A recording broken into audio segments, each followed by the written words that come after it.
Thank you, Dr. Chitnis, for coming in. Actually, what's very interesting, and this is a very unique interview because you're the first Indian dean that I'm interviewing after the last 12 odd international deans. So my favorite question usually to get started is to get a sense of you, Dr. Chitnis.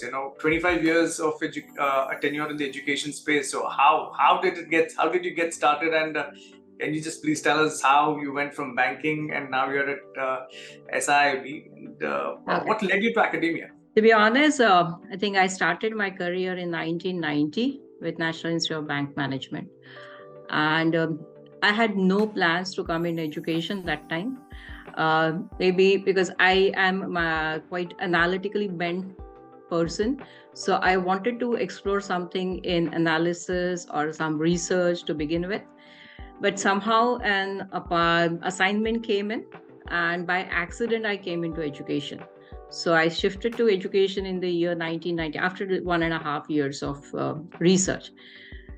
And when I came into education, I think that's where I found my passion. And I was pretty young that time. The students, it was an undergraduate program again when I came in. And the principal of that college told me, Asmita, you have to wear a sari because you have to look old enough so that you can talk to students and they will feel, yes, there is a teacher in the classroom. So that's how my journey started. And once I began, I think I really enjoyed that process because in education, there are 2-3 things which come out distinctly. Number one is every year you get a new batch of students. So there is a lot of learning that happens with them. Also, if you're there out of passion, then you enjoy that journey the most. Also, what happens is because they are young, they are in the learning mode, I suppose, and that motivates you to learn more. And so there is no boredom. There is always some action happening. And I think that's something that I like the most over the years. So I'm here, though I came into this part accidentally, but I think I found my passion in this domain. So I'm really enjoying what I'm doing. So that's how the journey has been. So can you tell us how this accident happened? I mean, how did... Okay. So throughout this journey, in fact, I have never appeared for an interview for the post. It's a unique, I suppose, and it happens in very few persons' life. But somebody suggested that there is a post and there is an assignment. It's a full-time assignment. So would you like to take it up?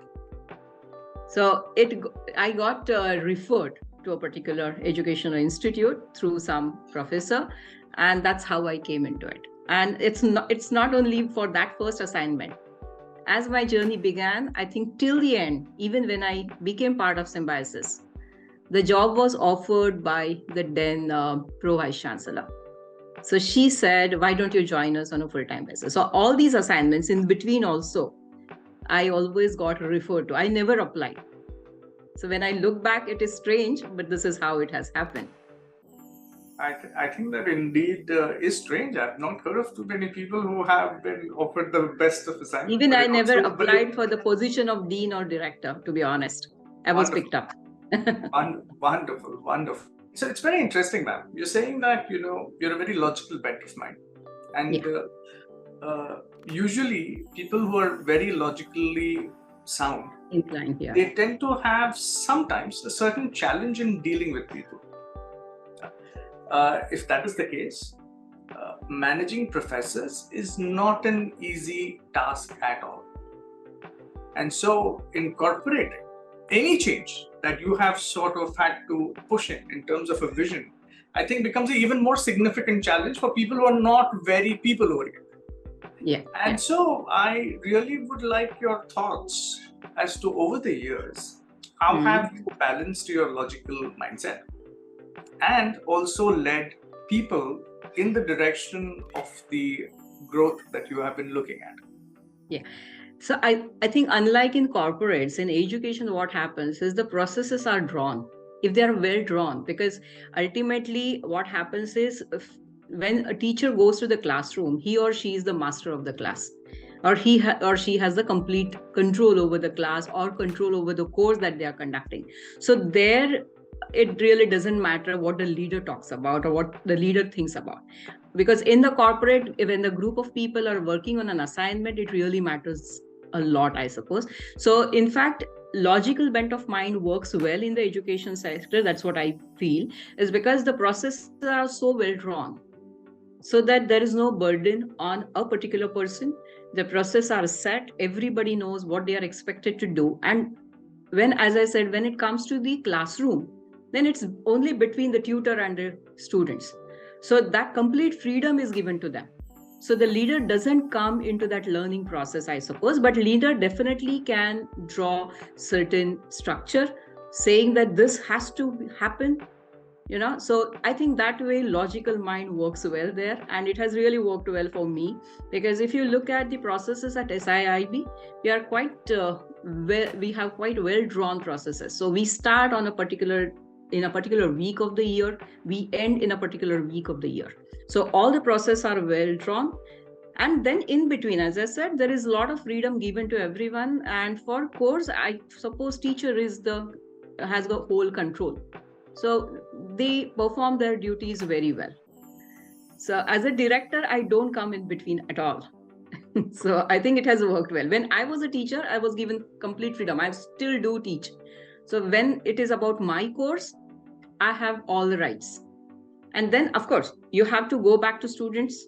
They are the ones who have to tell you how to go about it. So that feedback, that interaction has to happen. But that is strictly between the tutor and the students. So, one of the things that most of the deans globally have said that, and this is not in articulate directed words, but what they sort of say is that, teachers are usually the toughest to make them to change their mind.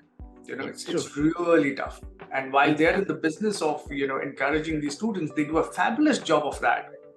But when they themselves have to transform themselves, every 5 years, that is kind of the biggest challenge that the deans at the highest levels end up facing.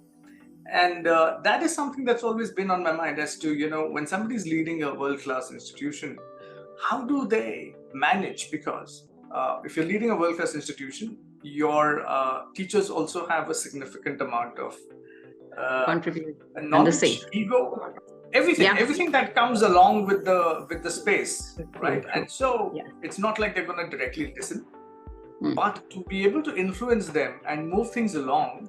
And that's sort of what I wanted to also hear from you as to how you have been able to achieve that. Okay.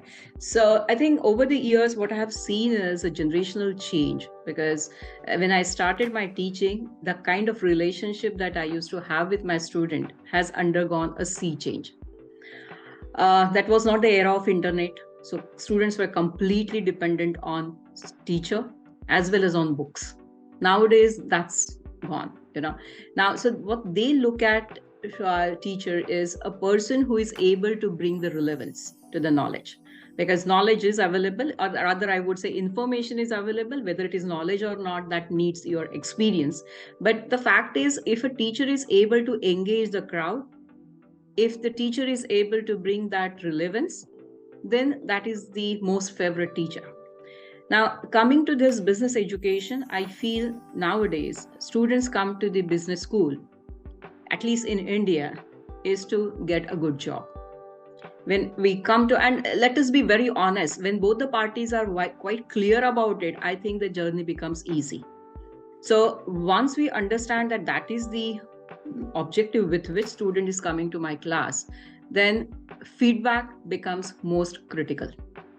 So when a person starts with a course, it's mandatory to take the feedback, which is generally taken maybe mid-semester and then towards the end.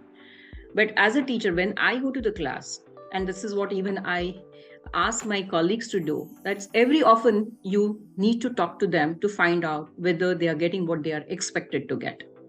So when there is a good and open interaction between students and the teacher, I think it is necessary to have that. And once you're open about it, then you're ready to change. Because if you go in your own mode saying that, okay, this is what I'm going to do, no matter what, because I have seen a number of examples where there are professors who teach what they know. no matter what is the title of the course, and then that is a disaster. But if a person is open to change, if the person is ready to look at the feedback, I think that's the starting process for the change. And we see to it that not only the feedback is taken in the every month, so that there is a process through which students have to come back and tell us. There are also group meetings which happens between the head of the academics, who is our deputy director, and the set of students. That interaction happens every month. Apart from that, in fact, I personally take open house every month. Now, this is a platform where students can come up with their doubts, with their concerns, and we see to it that we address each and every single concern as fast as possible. So, because that's very important. This generation is so fast, so quick, and so demanding that it is really critical that we talk to them quite often and we see to it that their concerns are taken care of. So then that feedback is passed on to the professors, saying that, look, this is what they want, or this is what they want to change in your course. So in the open house or even this academic meeting, students are free to talk about their concerns about any professor. And then we pass it on to the concerned person and we see to it that the problem is resolved. So you said something which a lot of deans actually do not. You said something that students nowadays are demanding. Yeah. And that is the reality of it. Yeah. I think, information asymmetry has reduced. They have access to all the knowledge in the world.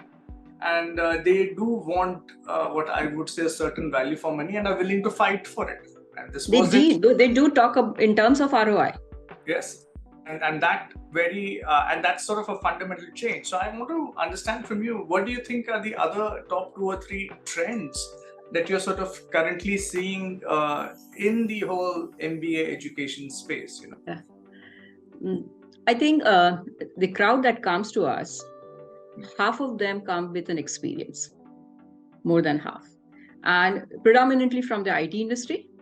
Just recently in the new batch, I have seen people also from manufacturing industry, which was a change after a long time.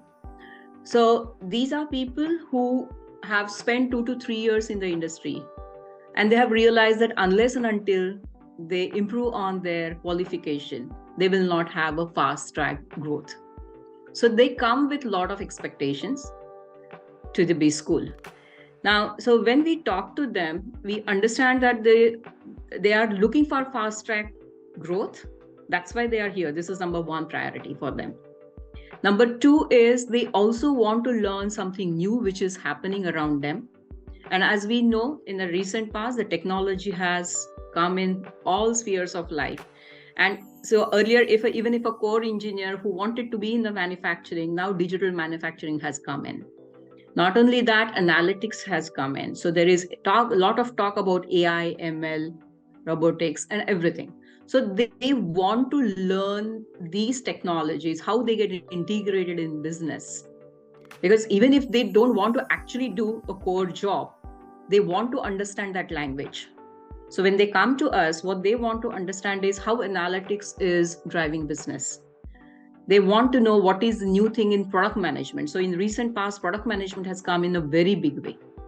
Digital is, again, that came 10, 12 years ago. So that's no more a new thing. But something which is product management has come in a very big way. So they want to explore those things. As a result, so as we get these students in the batch, in the cohort, we have realized that we need to change our syllabus. So a lot of churning happens. So as per the demand, even what happens is many of them have got engineering background.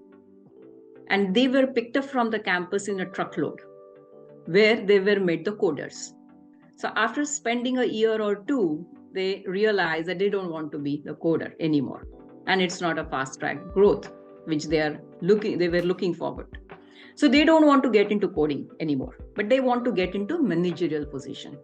Now, in order to achieve that, they still need, when they come to the business school and now looking at the trends which are happening around, they have realized that coding is maybe they don't want to do, but they cannot run away from ML or AI or R programming for that matter, or Power BI for that matter. So all these are new things which are getting integrated in business. So no matter which sector they want to get into. So what we do is we have our syllabus, which we improvise, which we change every year, in fact, but we have a not long drawn, I will say, but a set process where we say that, okay, something is happening around us, new in technology or new in business. We try to incorporate it through a series of workshops. Okay, so for example, even 3 years ago or 4 years ago, I should say, we realized that product management is coming in a very big way, or AI is coming in a very big way. So now that point in time, I didn't have resources. But then I have more than 4,500 alumni who are spread across the globe. And we share a very good relationship. We enjoy that relationship with our alumni. So the good resource that is readily available to me is alum. So we call these alumni, we roll out a form, find out their interest, and we say that, hey, these are some topics that we want to train our batch. So would you be interested to come and talk to them? And because of COVID now, everyone has adopted a new platform. So location is no more a constraint. So people who are even settled in US or in Canada or in the European region, they are ready to come and talk to the student. So that has helped us a lot. So product management is something that we started as a series of workshops 3 years ago. We looked at the feedback and we realized that yes, even students are interested because there are a lot of job profiles which are talking about product management. So then we added it as a 2-credit course after a year's experience. And so now that has become a major elective for the students. So product management, I just given you one case like that. Even 4 or 5 years ago, we realized that this generation is getting a lot of stress. They are stressed out, even in their personal life. So we thought we have to have something which will bring their focus to well of life. So we introduced that as a series of workshops, well of life, which had some classes on yogasana, some classes on meditation, some classes on functional workout and everything. So we got a very good feedback from that batch. We incorporated that as again a single credit course in our curriculum. So this is how we are changing. Now Six Sigma certification is something that we have been giving to our student. We have University Alliance program with SAP. So every single student goes through that program. So all these things we are able to manage because we have a well set process where we start with a series of workshops. We look for the feedback from both the sides. If it is working well, we bring it as a part of the curriculum. And then it becomes an elective. And if we feel, now for example, digital marketing, we started 10 years ago as an elective. But then later we realized, no, it is mandatory. Everyone needs to know that. Business analytics, again, same story. So we added it as a core course. So we start with elective, then if that there is a need, we bring it as a core. So I these think changes. that's a fantastic answer, because it's a very logical way of looking at it, seeing if there is any sustained demand for the course or not, right? Yeah. Because actually I wanted to ask you, how do you deal with fads? But I think your previous answer sort of answers that. In some sense, if there is a fad, you would sort of know in a couple of years. But I've also seen that industries generally are a little faddish in nature, which is, when the economy turns bad, they blame the schools and they say, hey, listen, you're not giving us high quality students right now. And when the economy is fine, they're like, oh my God, I wish you had more students. More students. Yeah. Right. And so how do you really take a call as to when to listen to the industry and when not? Your insights on that. As I said in the beginning, I'm quite a logical person. My left hand works better than the right, I suppose. So anything that we take up, there is enough study that we do, and then only we go about it. And over the years, I have enjoyed a very good relationship with recruiters. So, and I'm quite open and honest, sometimes upfront, because I tell them that if you want certain set of skill set, I think it is your responsibility also to come forward and help us out in training these resources. And quite a few, because as I said, I have many alumni in all good companies, in all good corporates. So I look at them first, and I try to give different set of understanding to our students over the year, because it happens throughout the year. In fact, there is a lot of grooming that takes place. Now, when corporate comes up saying that, yes, there are some instances, and it happens where they say, oh, we expected a better quality, and students didn't know this much, so we are not so happy. It happens, and it's part and parcel of the process, I would say, because it also depends upon who comes on the panel, what that person's ideology is, what he or she is looking for. So, but generally people are not that upset, I would say, from the corporate. And if they are, then we say, then hell, why don't you send somebody for the training? You have some certain expectations, you know what you want, so why don't you come and interact with students? So maybe not this year, next year they will be better prepared, next batch will be better prepared, and it has worked very well. I remember so because I remember, I think 4-5 years ago, one company, they were very specific about the skill set. So they approached me. I said, why don't you send somebody from business to train our students for a day or two? They actually came and they conducted a full day workshop. And then after 15-20 days, they came for the recruitment. And they were so happy. Because I said, you want something, I'm ready to give you something, but you have to join hands. So, and that works. Generally, everything is on relationship, right? That is fantastic. Yes. And I think it's very interesting when a logical person says it's all about relationship. It is, yeah. So I'm not that bad on relationship. I hear you. And I really love it, because see, the best deans I've noticed, for some reason, come from a very logical bent of mind and have some operations background. I don't know how it is, but globally that is the case. Globally. Is it? Yes, so Anjani Jain, Vice Dean at Wharton, etc. And you're surprising. I'm very surprised always, because I ask the same questions to all of them. I say, listen, you're logically oriented. I see, for you, you'd be happy seeing Excel sheets and statistical analysis via R, but you're still managing people who are not, who are similar, but similar but also dissimilar. They're not going to easily listen to you. And so I always find it very fascinating that, maybe with good reason. I'm glad that these people are leading the right institutions, like you are. So tell me about AI. And this is something where, 10 years ago, AI was buzzword. And then now, I think maybe thanks to GPT, it's like, it's there on everybody's phone right now.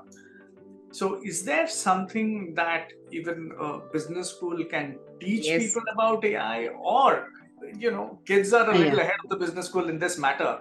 And how are you really thinking about areas like, students copying their homework, etc.? I mean, all of these are smaller issues, but they sort of do. No, they are significant ones. In fact, in education, that's a super threat to us, I would say.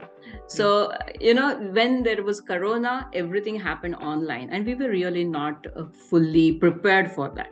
So those days are gone. But now, when ChatGPT came in, we have made a rule that, because we have continuous evaluation that takes place throughout the semester. So there are different types of assignments given. There are presentations, there are quizzes, and all those things. So I think for quiz, there is no problem. So it happens live in front of you. Or if it is an assignment, whether it was before ChatGPT or after ChatGPT, when it was a group assignment, it is a group assignment, we know that 80-20 works. Pareto analysis works completely well in that. So people copy and then present. But we are able to say it because we have plagiarism software, Turnitin is there. So we run it through that and we can find out exactly how genuine the assignment is. The real test is when there is a group presentation. Again, Pareto works. Some speak, some do not speak, because some of them only have worked. So what we have done is, since last year, it was there earlier also, that there has to be one component, a major component, which has to be pen paper. Because what happens, our final examination is pen paper. there are very few subjects where we conduct the final exams, for example, Excel or something, business analytics, something like that, data management. So that happens in online board, but we have multiple papers set so that we reduce the chance of copying and everything. But if it is a paper pen, and what has happened in the recent past, because of Corona, people have lost the ability to write. So because people who were at the undergrad courses during Corona, they finished their exam, which was online, just by collaborating with each other. When they came to our school last year, so that batch, say 22, 24 batch, they were clueless. And as the saying goes, if you don't use it, you lose it. And that's actually we are observing. So we made it mandatory to have at least one component, which will be a significant component in paper pen based examination. So that has helped a lot, because otherwise the performance in the final semester exam last year was really miserable. And then ChatGPT is fine. This is AI is also fine, but then you don't know how to use it, when to use it, where to use it. And sometimes, see, in the corporates, it will have wonderful implications because it reduces your monotonous job considerably. But in education, I think people will lose their ability to even think if we use that, or if we give them that access. So we are very clear about it.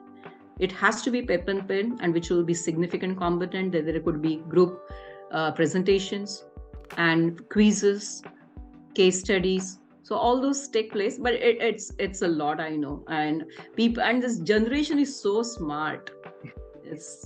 So we have to be super smart. You have to be smarter than them. So that's why I said staying with this younger generation helps me to make myself smarter day by day, because I also have to find out ways and means how to overcome these issues. So you said a very interesting line. You said that, sometimes people forget to think. And this has always been a challenge, in the sense that the fundamental job of a school is to inculcate that habit of, your own first principle thinking of sorts, instead of you just relying on a YouTube video or what somebody else said.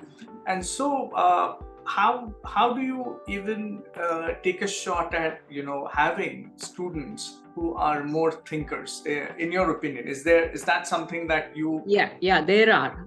I remember one student who came to, because I teach business statistics and operation research. As it is, they are not very simple subjects. So generally, I do not get challenged.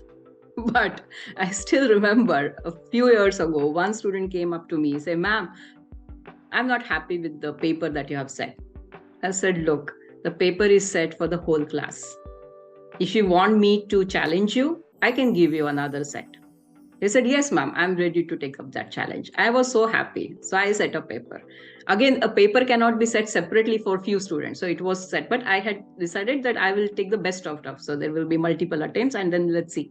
And then he came forward and he said, "Ma'am, that was really bad. I couldn't solve all." I said, you asked for it, so I set for it. But there are very few such occasions where students actually come up and say, "Hey, I want something more difficult or complicated." So when there is certain set of students who really want to get challenged, what we do is we encourage them to get into research. So because as a part of the academic institution, research also comes as most important activity for faculty members. So then we ask them to collaborate with certain faculty of their choice and then work on a research project. That is one. Secondly, we also encourage them to go for extra certifications. Now, for example, if a student is from the finance specialization, we ask them to go for CFA or CPA, something like that. Same thing, even for APEX courses or certifications are available for the operations students. So this is how we encourage them to go for extra certification. And in fact, each and every student of SIIB, they have free subscription to Coursera. Now, on these platforms, there are so many courses available, so we ask them to go for those certifications because it's a free subscription for them. Institution bears the cost. So they have access to all courses, even with certification, with simulation. So this is what we ask them to go for. And there are many people who are doing it even. So because engineers, they have done Python, but a non-engineer might not have any clue to Python or AI or even ML. So we ask them to go for that certification because that is not our focus. Our focus is on managerial courses. So coding and these technology courses doesn't come under the syllabus. So we ask them to go and choose that. And they're doing it. So in fact, we also ask them to go for live projects. I mean, and everyone completes a live project apart from summer internship program, but there are people who go for multiple live projects, and it really adds value to their CV. So it's a beautiful story. I'm so glad that you remembered this story, that for this one specific individual, you set a complete paper because he was willing to challenge. I'm so happy that you have an environment where a student feels empowered enough to even ask you that question, because I don't think a lot of institutions would be flexible to listen to a student in that manner. And secondly, for you to take the effort to create a paper for a student, I don't think that happens. It's a rare story. Nowadays, those interactions are also missing. People don't want to get challenged. That's my problem. You're absolutely right. You're absolutely right. And maybe that's the same, but even when I hire, I see that people want hacks. Easy going. They want fastest way to do things, right? I mean, they don't really want to. I think the time of mastery is becoming a challenge, where people want to devote the next 10 years to do something or understand something really well. I think that's becoming a challenge. And that's such a rarity. And but also this freedom comes because we also have 2 mentorship programs which are running.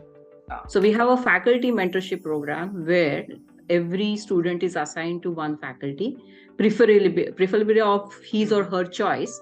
But of course, we do not have so many faculty, so that every faculty will have 10 to 15 mentees under him or her. But apart from that, I think we are one of the few institutes in the country where we have also started or launched alumni mentorship program. Okay. So as I said, we have 4,500 plus alumni all across the globe. So what we do is we launch a program when students come in. So typically in the month of October is the month when we launch this program for the junior batch, where it's not mandatory for everyone to enroll in that program. But the idea and the objective of this program is for a student to get connected, who can get connected with a senior alum from the domain which he or she is looking forward to. And the whole objective of this is to just learn their journey. It runs in online mode. So we roll out a form to alumni and ask them to enroll in this program as a mentor, and the junior batch of students to enroll in this program as a mentee. So they have given freedom, the students have given freedom to select the mentor of their choice. What we do is we share the LinkedIn profile of these mentors, and then student selects the mentor. And then there are at least 3 or 4 interactions which take place during the semester, that is the second semester. And that's how the mentorship program runs. And this is just the second year that we have started with, but we really want to make it big, because this is such a beautiful relationship which comes out.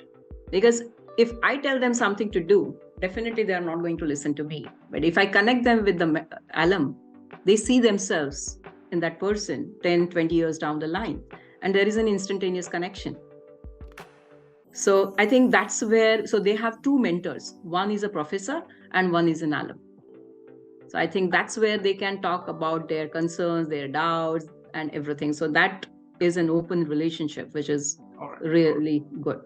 So Dr. Chitnis, I'm going to move to the program. So can you tell me what kind of skills and qualities do you believe that nowadays employers in recent times are looking for when they're hiring MBA graduates? Okay.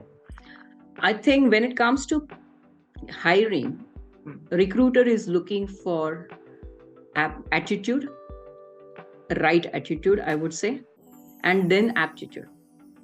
Because the job description changes so rapidly these days. So, but they also look at, so attitude is number 1, because they are anyways going to train them when they hire them. So they are not so worried. So of course, a person should have basic understanding of the concepts of the field and everything, but they are looking majorly for right attitude and then the right fitment.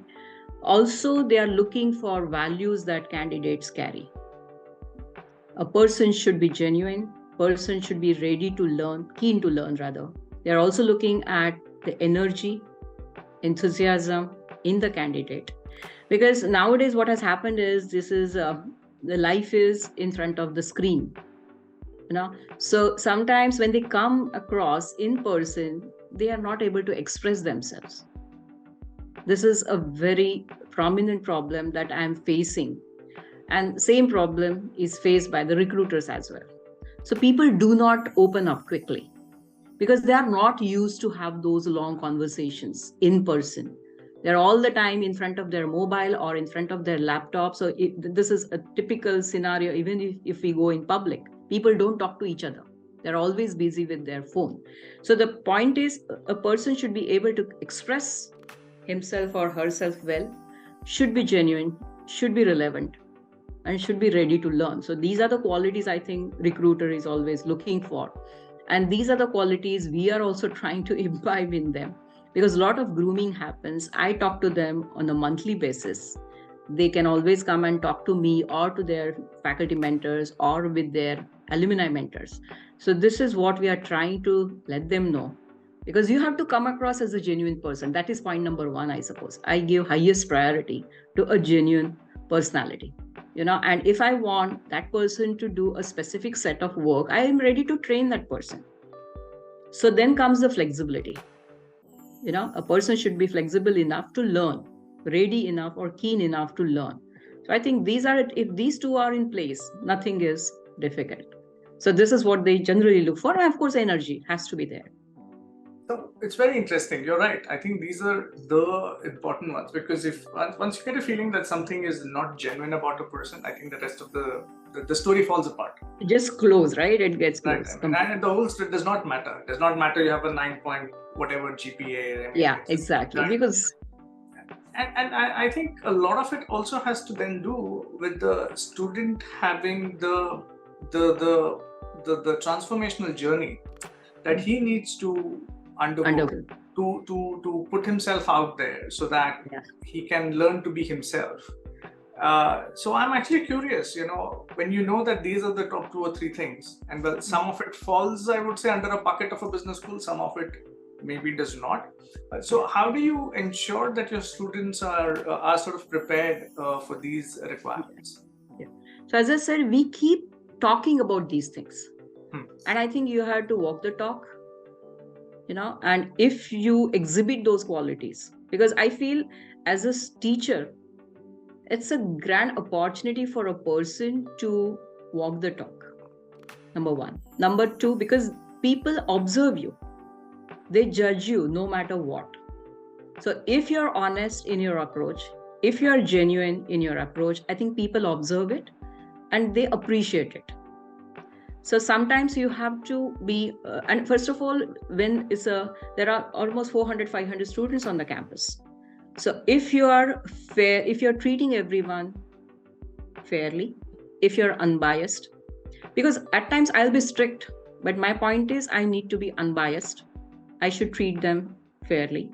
And if that is the scenario, and that's what I keep telling my colleagues as well. Because if you are not genuine yourself and you are preaching about it, it's of no use. So you need to be transparent. You need to be sensitive at the same time. But even in spite of being sensitive, sometimes you have to take some hard decisions. And so that keeps happening, because when I conduct open house with my students, I tell them that, see, I'm going to be harsh at times because that's the need of the hour. But the thing is, I'm genuine. I really want good life for you. I'm completely involved in the process. And these are the qualities that recruiter is going to look at. Because ultimately you are a human being, you are smart enough to learn new techniques. Only thing is you have to have patience, you have to give time, and you have to work hard. But if you are genuine, I think life will be beautiful. So I keep talking about it. There are people, not only I talk about it, I get a lot of good leaders who come and interact with students. So there are a lot of interaction taking place.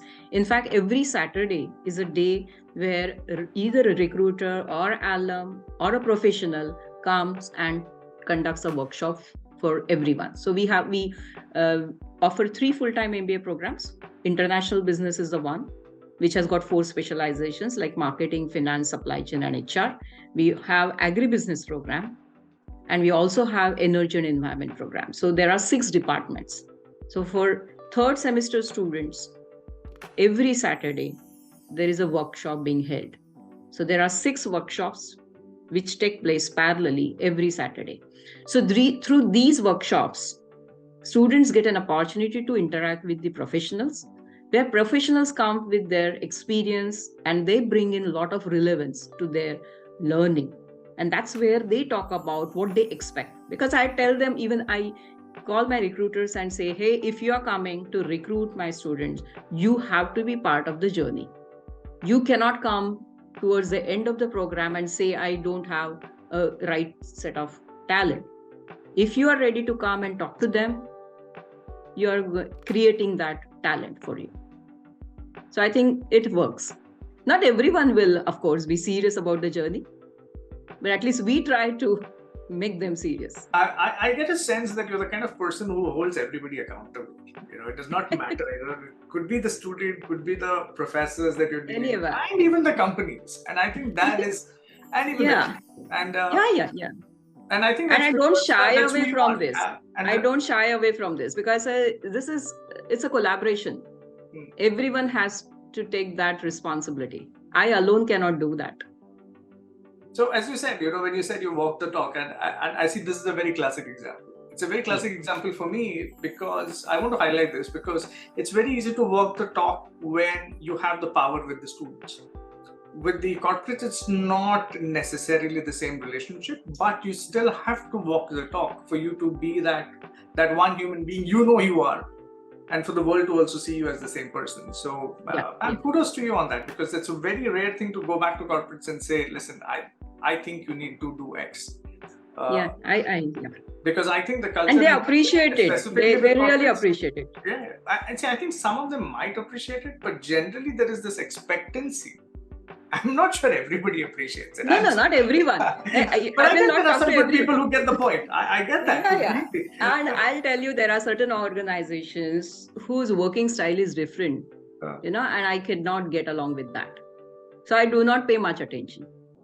I think you have to see what works for you, and you have to accept that. Yeah. Right? Some will work, some will not work. So it's okay. It's okay. So, can you tell me about what are 2 sort of secret advantages that SIIB might have that students are generally unaware of? Okay. I think SIIB is one institute where all the stakeholders are involved. So be it faculty, be it staff, be it students, alumni, or even recruiters. Because to me, this entire journey is extremely important. And what I focus upon is to create or to shape an individual who will be a good human being. For me, that's the priority, to be honest. How much package that person will get, that comes secondary. Because if you're a good human being, maybe you will not start at a very high package. But I have seen numerous examples where students, after passing out within 5 to 10 years, they are really doing so well. They really make us extremely proud. Because in the beginning, fast track journey really doesn't help, because every small thing you should be able to enjoy. That's what I feel, because that's how my journey began. Because for everything, there is a time, right? If you get everything in the first go, you are going to lose your interest. So I think there is a hard work, and there are no free lunches, and there should not be. So our focus is on building a person's character. So not only giving them knowledge, but making them aware that there is a lot more than the knowledge to make your personality better. And people should look at you. I always tell my students, people should have a second look at you for good reason. They should remember you for a good reason. So I think this is character building as I look at it, not only a business study. This is point number one. Also, when I talk about building your character, we also focus on letting them know that they have to manage their mental and physical health. I think I'm very strong supporter of physical health and mental health. Again, walk the talk. I do it, and then only I say and talk to them, because we have seen so many examples in the recent past where younger generation is just getting heart attack or some major diseases. So I think if you are not physically fit and mentally fit, there is no point in acquiring wealth. So apart, because every business school will have their program, their curriculum, which will be more or less same. But I think this particular aspect of life, I don't know how many really pursue. And this is something that very close to my heart. So I do that. These are two secret ingredients, I think, will help them in the long run. May not be in the short run. So Dr. Chitnis, what according to you is success? Success is, I think for me, it's a fulfillment of dream, one, but also what I should say, achieving goal. Those can be very small goals also.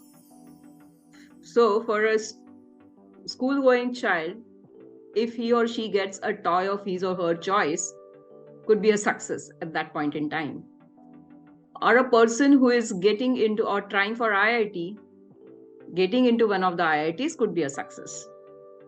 So, but I think for every individual should have a set of goals, and they have to work hard for that. And also they should have patience. So I think that is success for me. If I'm able to achieve, even if I'm able to do my daily physical regime, that's whatever I do, that's a big success for me. That is interesting. So I have this question where I've always, sometimes let me form the question. I've generally noticed that sometimes deans have told me in India that Alvin, I wish students worked as hard after they're in the institute as much as they worked to get into the institute. And I've gotten a sense that people, work hard during the CAS, till they during get that period, right? And then sort of they get in, and then there is this sense that now the institution will carry us and land us in a job. That's a very typical behavior. And and for me, I've always found it very confounding, because it's not like these people were not capable of working hard. They obviously worked hard. Sometimes they slogged their ass off to get where they did, 8 hours a day, and while they were sort of in a job as well. And so this perspective that now that we are here, we are done. For me, I would really like your guidance on how to make sure that you can manage their career expectations, because it is so completely out of whack saying that I'll work hard, I'll be here, and I'm done. Which is, I think once they get into the program, the sense of entitlement emerges. They feel that, okay, I'm part of this, so I have to get this. So then to them, in fact, we tell that, look, you're here, so you will get to sit for a certain number of companies. They come here because you are part of SIIB. So there your sense of entitlement ends. You get that opportunity to appear for the process, for example. But ultimately, you have to crack the process, right? So when I look at my list of things to do, I will put a tick mark. Okay, I wanted these companies to come to the campus. They came. But it is your job now to crack it and grab the opportunity. So if I look for my performance, I will look at which companies came to the campus, what all new courses I'm able to run. All right. So I have to look at my scorecard. And my performance ends there. Your performance starts there.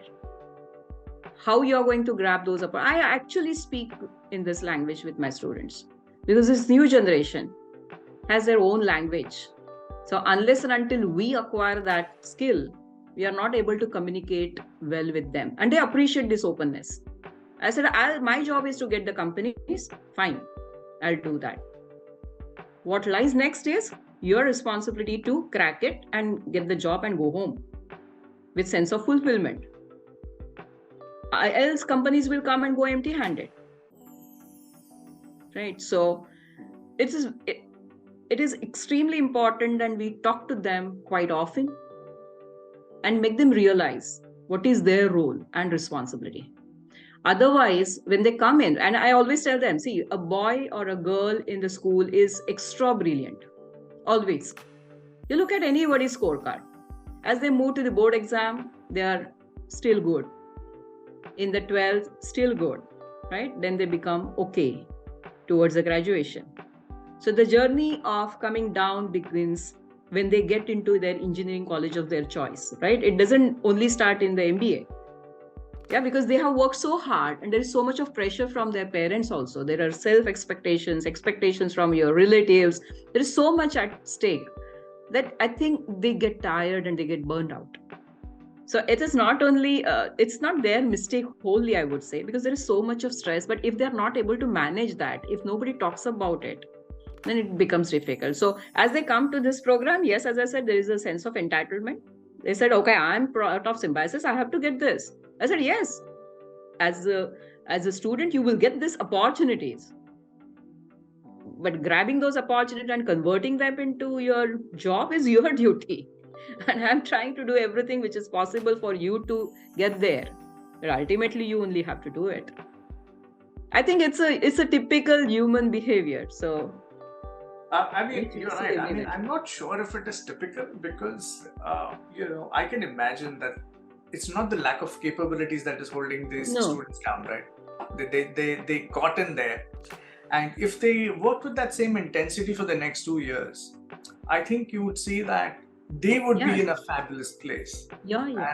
And so I'm more concerned about when did this indoctrination happen, when they started feeling that, and more so since this is a post-graduation space.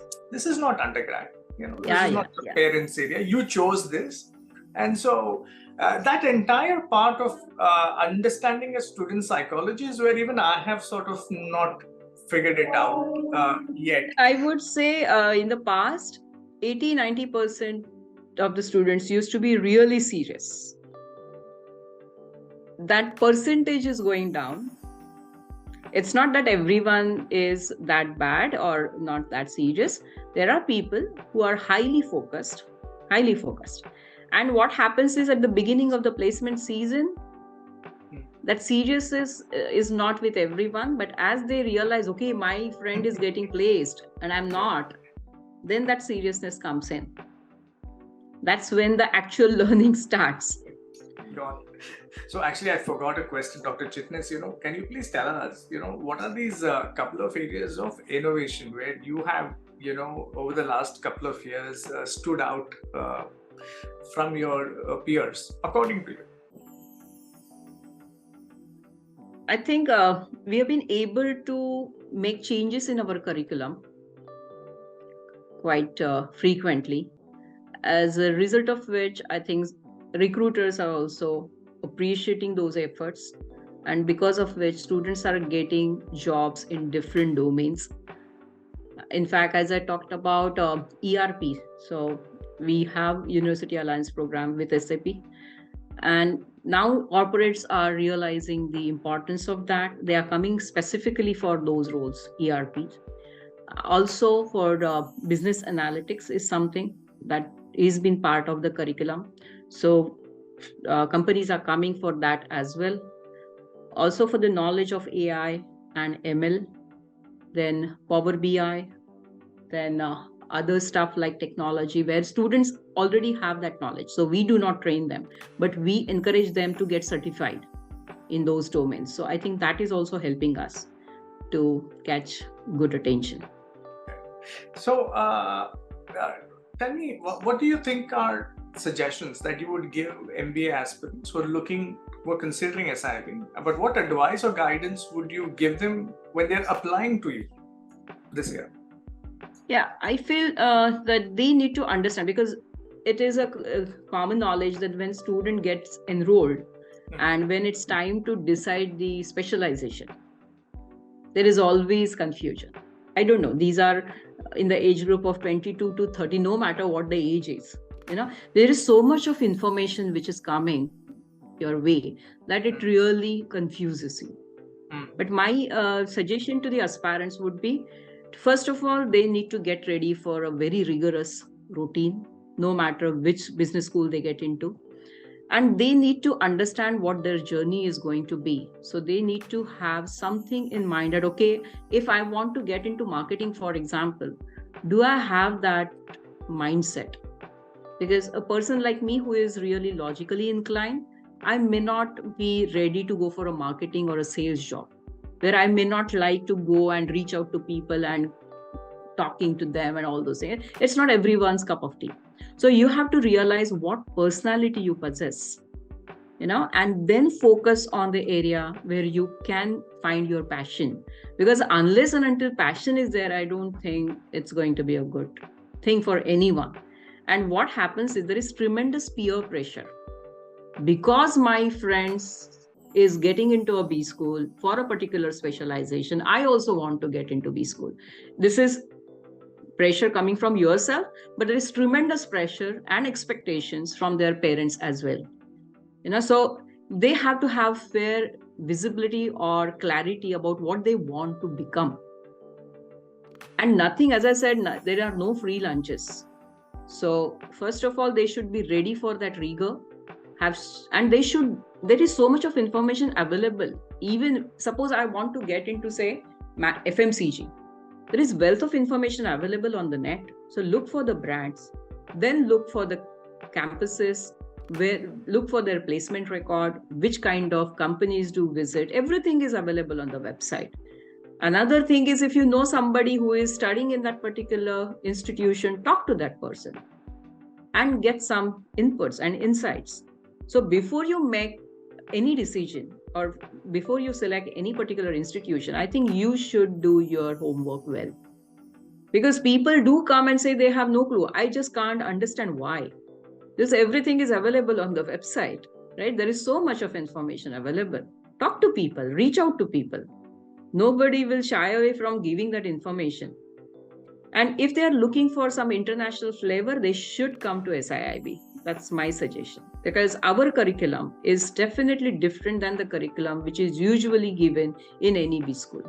Why? Because since this is an international business school, every student gets to learn a foreign language.